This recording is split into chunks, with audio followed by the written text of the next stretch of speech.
So, good afternoon, students. Welcome to the third year class. Now we start about the introduction of midwifery and obstetric gynecology nursing. तो सबसे पहले हम इसका introduction समझेंगे, ठीक है। तो इसमें सबसे पहले इंट्रोडक्शन पार्ट में क्या आएगा, एक कंसेप्ट है नर्सिंग ऑब्स्टेट्रिकल नर्सिंग का, उसकी हिस्ट्री के बारे में, उसके लीगल एथिक्स और एस्पेक्ट्स के बारे में, ठीक है। हिस्टोरिकल पर्सपेक्टिव के बारे में, उसके बाद उसकी नेशनल पॉलिसी क्या है, मैटरनल मोबिलिटी क्या है, मोर्टेलिटी क्या है, फर्टिलिटी रेट क्या है, ठीक है। और पेरिनेटल मोबिलिटी और मोर्टेलिटी क्या है, ये सभी चीज़ों के बारे में हम समझेंगे आज। तो चलिए शुरू करते हैं। तो यहाँ पे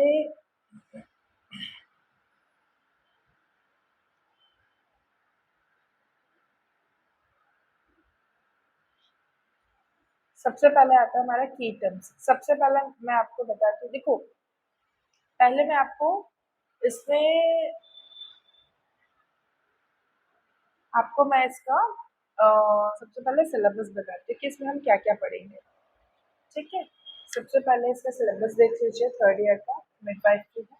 डेफिनेशन, मिडवाइफरी क्या है, ऑब्स्टेट्रिकल नर्सिंग क्या है, ठीक है। फिर स्कोप क्या होता है, फिर बेसिक कॉम्पिटेंस ऑफ मिडवाइफरी क्या होती है, हिस्ट्री क्या होती है, मिडवाइफरी क्या होती है, trends of maternity service in India क्या है, vital statistic related to maternal health क्या क्या होते हैं, ये सारी चीज़ें हम स्टेप बाय स्टेप पढ़ेंगे। तो आइए शुरू करते हैं। सबसे पहले हम की टर्म्स देखते हैं।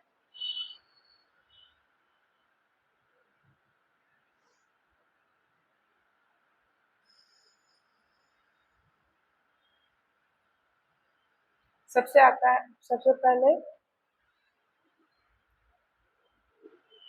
पहले आता है पार्ट्यूशन, एक प्रोसेस है चाइल्ड बर्थ करने की, ठीक है। फिर आता है प्रिविलेज,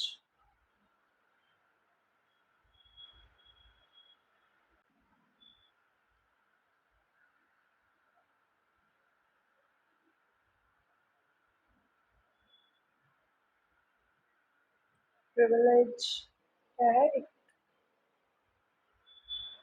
स्पेशल बेनिफिट है।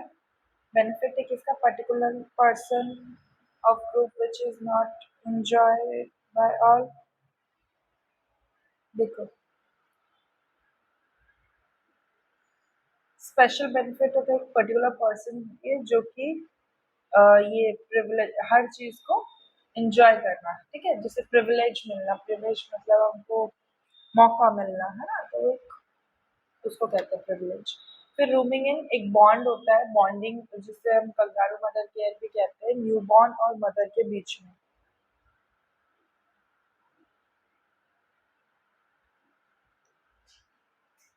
देन उसके बाद आता है क्रॉस कंटामिनेशन, इसमें ट्रांसमिशन होता है इन्फेक्शन का, ठीक है, हॉस्पिटल से मदर और अपने चिल्ड्रन के बीच में। फिर आता है रिवॉल्यूशन, रिवोल्यूशनाइज, इसका मतलब होता है चेंज रेडिकली, ठीक है।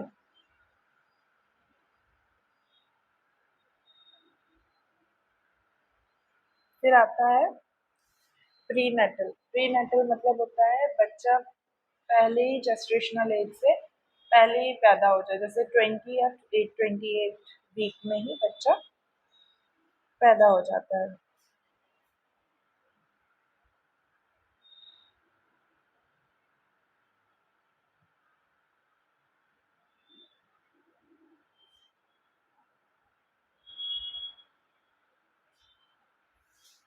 फिर अपना आता है इसमें breach of duty, breach of duty it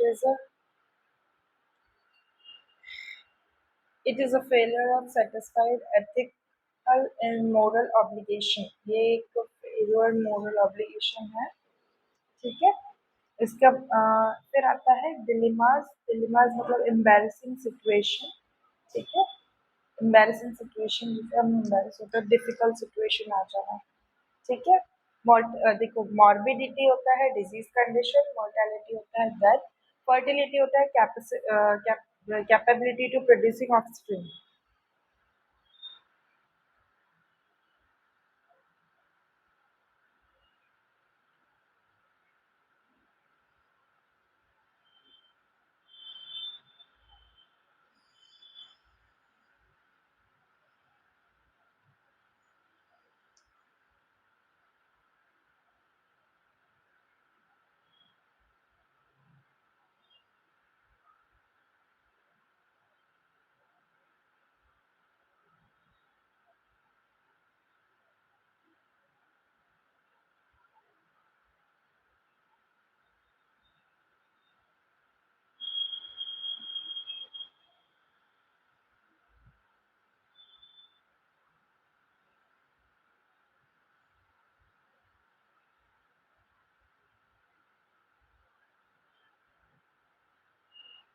okay, then आगे हम पढ़ते हैं इंट्रोडक्शन कंसेप्ट ऑफ मिडवाइफरी।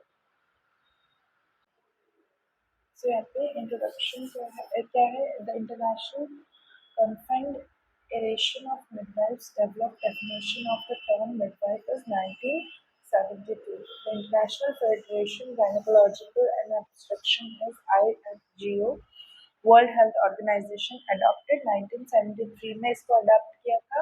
जो इंटरनेशनल मिडवाइफ की डेफिनेशन आई थी वो 1972 में आई थी। उसके बाद इसको रेक्टिफाई किया, मतलब उसको सुधार कर 1992 में इसको बनाया गया। तो 1992 के अकॉर्डिंग मिडवाइफ की डेफिनेशन क्या है? वर्ल्ड हेल्थ ऑर्गेनाइजेशन के अकॉर्डिंग मिडवाइफ एक ऐसी पर्सन है जो कि रेगुलरली एडमिट करती है मिडवाइफ के एजुकेशनल प्रोग्राम्स को। ठीक है, यहाँ पे जो रिकॉग्नाइज्ड कंट्री जो रिकॉग्नाइज कंट्री मतलब जैसे इंडिया, मतलब जहाँ पे ये मिडवाइफ स्टार्ट हुई थी। मिडवाइफ्स का मतलब जैसे पहले के ज़माने में होता था दाई वगैरह, ठीक है, तो वो दाई अब नहीं चलती, उनका नाम चेंज करके हमने मिडवाइफ्स रख लिया। ठीक है, ये लोकेटेड है कम्प्लीटली प्रिस्क्राइब्ड स्टडी के लिए। ठीक है, जो कि इनकी क्वालिफाई मतलब क्वालिफिकेशन और एज एन प्रोफेशनल इसको बनाया गया है मिडवाइफ को। ठीक है, पहले क्या होता था कि कुछ लोगों को ही, जैसे हकीम वगैरह होते थे, दाई वगैरह होते थे, उनको कुछ ट्रिक्स और कुछ टिप्स पता थी इस चीज़ को लेकर। लेकिन अभी क्या हो रहा है, इन लोगों के लिए प्रोफेशनली ये चीज़ लॉन्च की गई है, प्रोफेशनली एजुकेटेड करने के लिए ये चीज़ें लॉन्च की गई है। ठीक है, ओके, देन यहाँ पे उसके बाद यहाँ पे क्या बताया गया है?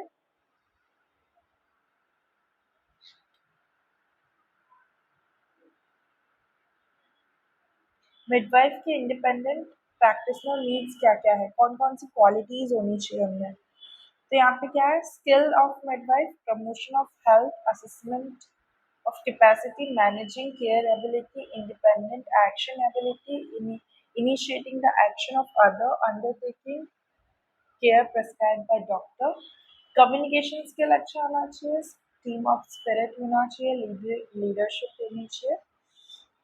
Okay, then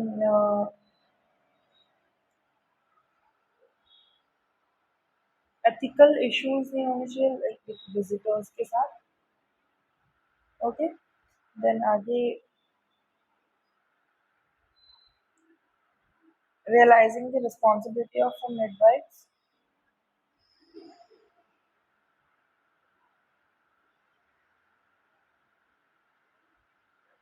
and then complete responsibility, keep records and society में।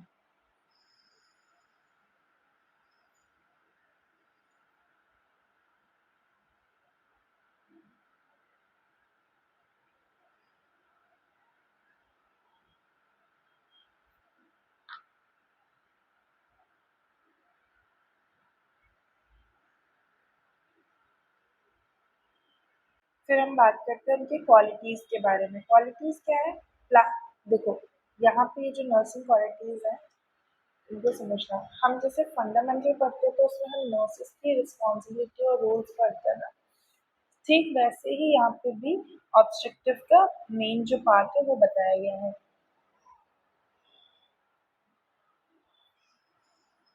ओके, यहाँ पे क्या है? Able to assess the woman, skillful, assist the doctor and its complicated cases, professional, competent, counselor, coordinator, health educator, ठीक है, team leader, good communication and capability, can provide or have managing a care and ability, planner of a care, ठीक है, ये सारी qualities midwives में होनी चाहिए।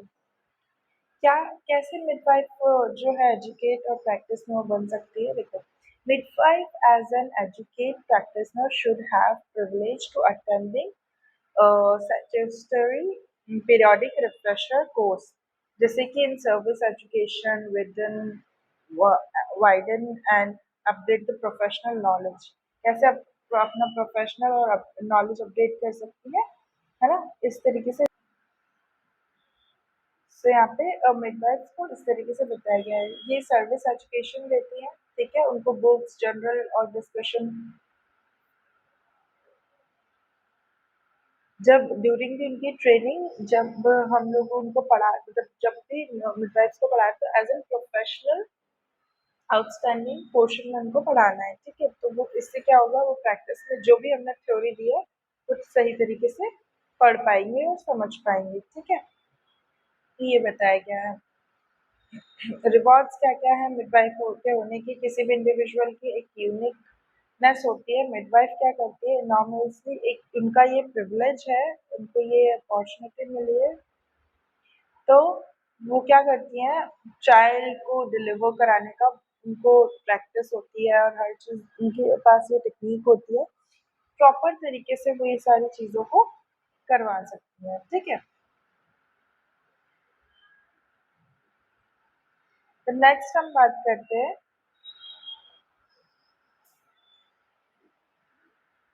Trends in midwife and obstetrical nursing. कौन कौन से ट्रेंड्स हैं और कौन कौन से ऑब्स्टेट्रिकल नर्सिंग में क्या क्या हम समझते हैं। तो सबसे पहले आता है हिस्टोरिकल पर्सपेक्टिव, हिस्टोरिकल फॉर्म में, जैसे कि अब इसमें मैं बताती हूँ आपको, during the time of genesis, old testament में, ये बाइबल का कोटेशन है ना। यहाँ पे क्या होता था, it Kemps,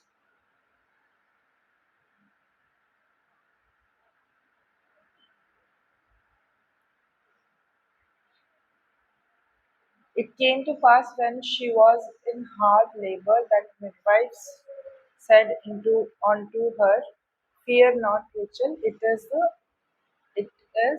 another boy. In Exodus, it is recorded that king of Egypt spoke to the Sifra and Pua, the two midwives who helped Hebrew women when they gave birth. These two Hebrew midwives are first midwives found to the literature।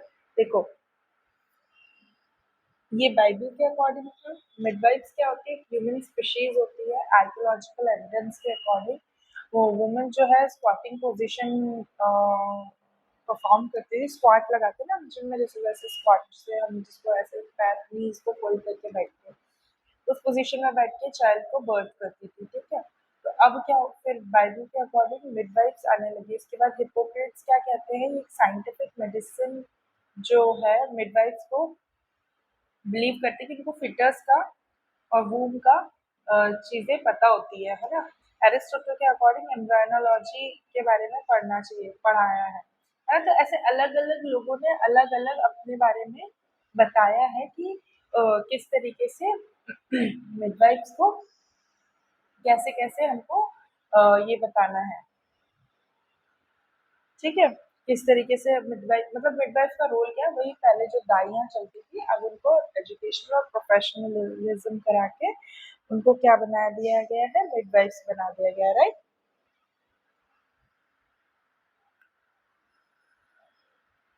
Current trend trend क्या है midwives का?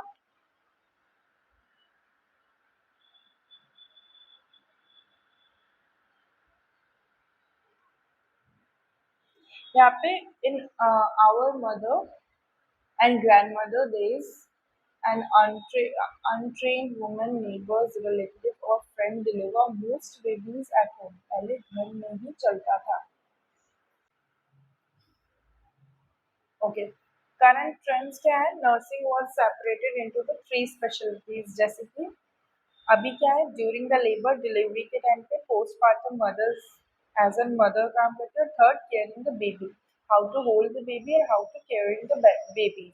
ठीक है, ये सारी चीजें हमको करनी पड़ती है. 1940s में क्या होता है, रूमिंग रूमिंग इन एस्पेक्ट्स आ गया, जिसको हम कंगारू मदर केयर के नाम से जानते हैं. ठीक है, तो अभी क्या है, हमारे यहाँ पे मदर्स, ग्रैंड मदर है ना, ये अनट्रेन्ड हो गई है. पहले गाँव में क्या होता था, पहले के टाइम पे ये जो मदर्स रहती थी वो ट्रेन्ड होती थी, क्योंकि घर में ही डिलीवरी होती थी, है ना. नेबर्स, रिलेटिव, ये सारे जो है पहले घर में ही बच्चा डिलीवर करते थे, तो जिससे उन लोग ट्रेंड होती थी एक से दूसरे में, दूसरे से तीसरे में, इस तरीके से.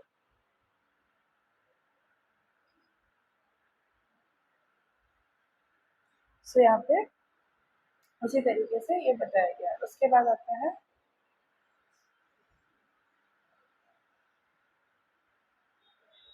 देन नेक्स्ट हमारा है स्टार्टेड इन 19th सेंचुरी. यहाँ पे पार्ट न्यूट्रिशन है. तो यहाँ पे क्या बता रहा है,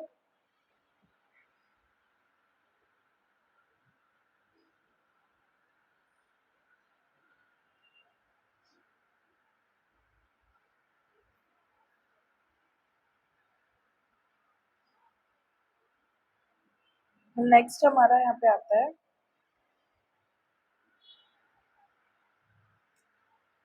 यहाँ पे क्या बता रहा है, हॉस्पिटल. अब बाद में ना हॉस्पिटल्स यहाँ पे शुरू हो गए थे. ठीक है, अब देख सकते हैं ये वाली लाइन में लिखा हुआ है, यहाँ पे हॉस्पिटल्स शुरू हो गए थे.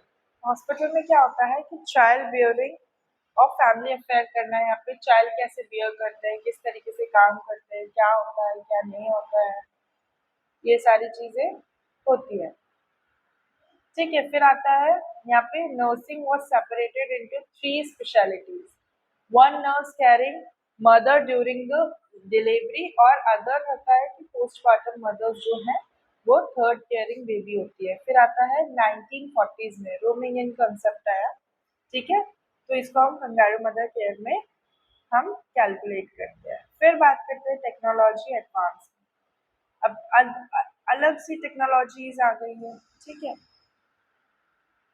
ठीक है, इसमें टेक्नोलॉजीज क्या क्या आ गई ड्यू टू दिस एडवांसमेंट. यहाँ पे हैंड ऑन केयर, मतलब हाथ पे ही सारे कुछ मिल रहा है. ठीक है, रिड्यूस हो गया है सारी जो क्वालिटी नर्सिंग केयर है वो भी क्या बोलते इंक्रीज हो गई है. और बाकी जो है चीज़ें, पेशेंट का जो, क्लाइंट का जो टेंशन था वो रिड्यूस हुआ. फिर फीटल मॉनिटरिंग हो गई, प्रोग्रेस हो गई फीटोस्कोप से. ठीक है, इलेक्ट्रॉनिक फीटल मॉनिटर्स आ गए. पहले फीटोस्कोप चलता था, फीटोस्कोप में मैं आपको दिखाऊंगी. Okay,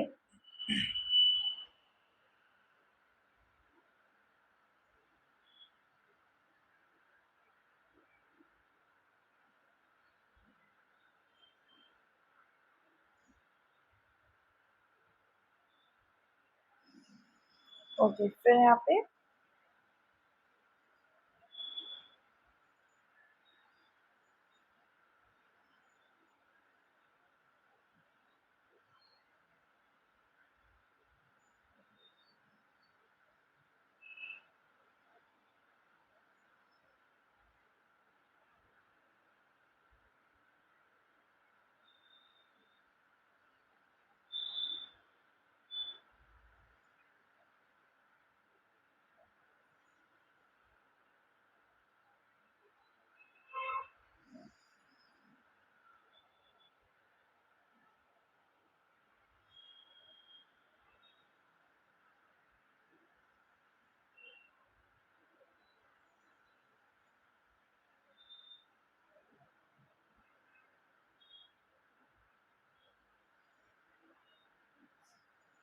then we have come to the experts believe के कमिंग ईयर, मतलब आगे जाके कुछ सालों में हाईटेक इनोवेशन हो गए, जिसमें प्रीनेटल मोर्टेलिटी और मोबिलिटी रेट होने लगा. ठीक है, फिर आता है फ्यूचर चैलेंजेस. फ्यूचर चैलेंजेस क्या क्या है यहाँ पे, provide care in the world health technology.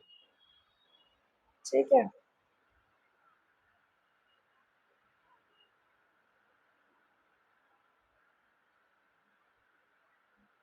Okay, यहाँ पे एडवांस टेक्नोलॉजी का फॉर्म है। Then next we have come to the increased cost of high tech care. High tech care की cost भी बढ़ गई आगे जाके, है ना, as a high sophisticated technology, sophisticated technology being introduced today's world, cost increase। यहाँ पे cost भी increase हुई, लोग अब सरकारी, पहले गवर्नमेंट में जाते थे, अब प्राइवेट में, वहाँ पे उनको बहुत ज़्यादा क्या बोलते केयर मिलती है और बहुत सारी चीज़ें उनको वहाँ पे प्रोवाइड की जाती है ना, और स्पेशल केयर करते हैं, तो ये सारी चीज़ें इसमें देखने को मिली। गुड अमाउंट ऑफ मनी भी मतलब लोग गेन करते हैं, है ना। फिर आता है changing pattern in child birth. यहाँ पे increase in number of working women. यहाँ पे देखते देखते देखते वर्किंग वुमेन का जो कंसेप्ट है वो आ गया। फिर आता है यहाँ पे अंटिल दे आर देन थर्स्टीज। यहाँ पे क्या आता है, फिर जब तक वो मतलब रेडी ना हो बच्चे पैदा करने के लिए, तब तक वो काम पे, आजकल सभी लोग अवॉइड ही करते हैं कुछ ज्यादा, मतलब कोई ऐसा चाहता नहीं है कि वर्क में आए, करियर में आए, तो बहुत डिले होता गया, है ना। फिर इसके कारण से मैरिज प्रैक्टिस भी कम हुए। अर्ली मैरिज प्रैक्टिस जो पहले के ज़माने में जल्दी शादी करा देते थे, वो भी हट गया, है ना। ओल्डर यंग मदर्स होने लगी, जो कि रिस्क करती थी low birth weight baby baby का, जो पहले अर्ली प्रेगनेंसीज के कारण होता था, लेकिन अब वो भी बदल गया है। जो प्रीनेटल रिस्क फैक्टर है वो क्या हो रहा है, the problem of society are reflected in risk among these aids in the mother and newborn, जिसमें आता है low birth weight account for about 30 to 40% of the live birth in developing countries। यहाँ पे क्या आता है, maternal age, risk factors, LBW, है ना, medicinal history, past pregnancy, socio economic status और prenatal care हमको देखने को मिलता है। ठीक है। फिर सिमिलरली फैमिली सेंटर्ड केयर आता है। फैमिली सेंटर्ड केयर में हम मैटरनिटी को कैसे इन्हांस करते हैं, फैमिली कैसे, जो डेफिनेशन ऑफ हेल्थ है जिसमें जो इंडिविजुअल है वो कंप्लीट फिजिकल, सोशल, साइकोलॉजिकल और इकोनॉमिक डायमेंशंस को फुलफिल करता, मतलब उसकी जो हेल्थ है ये सारी चीज़ों को फुलफिल करे, फैमिली कंसर्न हो, अप्रोच हो, उसकी बेसिक यूनिट्स, मतलब जो सोसाइटी की बेसिक यूनिट्स है वो भी उसको मिले, एम्फेसिस मिले उसको, जो भी प्यार और फैमिली की यूनिटी मिलती है, ठीक है, फॉस्टर्स वो सब मिले। ठीक है, तो इसमें क्या होता है, ये हाई प्रायोरिटी में आता है और जिसमें एंटिसिपेट होता है, काउंसलिंग होती है कि कैसे संभालना है बच्चों की। न्यूली मदर को नहीं पता ये सब, उसको ये सारी चीज़ें अफेक्शन वगैरह वो भी चाहिए था और वो बच्चे के लिए भी कंसर्न रहती है। So these are come under the family centred care. इससे क्या होता है कि चीज़ें अफेक्ट नहीं हो पाती है, राइट। फिर आता है रोल ऑफ फादर्स, सॉरी,